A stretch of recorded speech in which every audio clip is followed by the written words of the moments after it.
চা বাগান নিয়ে মুখ্যমন্ত্রীর সিদ্ধান্তকে কটাক্ষ দার্জিলিংয়ের সাংসদ রাজু বিস্টের। এ রাজ্যের মুখ্যমন্ত্রী শুধুমাত্র 1 বছরের জন্য রয়েছেন, তাই চা বাগান নিয়ে তিনি কি সিদ্ধান্ত নিলেন সেটি বড় কথা নয়। চা বাগানের জমির মালিক মমতা বন্দ্যোপাধ্যায় নন। এদিন দিল্লি থেকে বাগডোগরা বিমানবন্দরে নেমে সাংবাদিকদের মুখোমুখি হয়ে এই কথাগুলি জানান দার্জিলিংয়ের সাংসদ রাজু বিস্টা। বাগডোগরা বিমানবন্দরে সাংবাদিকদের মুখোমুখি হয়ে তিনি জানান, ममता दीदी के कुछ देने से थोड़ी ना होता है। चाय बागान की ज़मीन की मालिक जो है ममता बनर्जी नहीं है।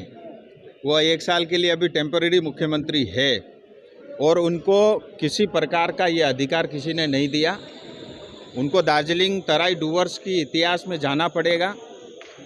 और जिस चाय बागान के अंदर में श्रमिक 100 वर्ष से ज़्यादा समय से रह रहे हैं, आपने उनको कुछ भी नहीं दिया।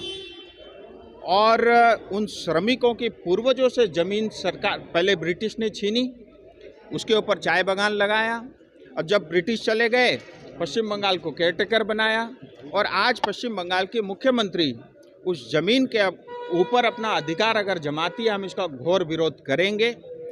और आवश्यकता पड़ी तो इसके लिए हम सड़क में उतरेंगे, आवश्यकता पड़ी तो इसके लिए आंदोलन होगा। और मैं सरकार को तैयार रहने के लिए बता देना चाहता हूँ, और जो कुछ भी घटना इस विषय को लेकर के होगा उसके लिए मुख्यमंत्री ममता बनर्जी एकमात्र जिम्मेदार होगी।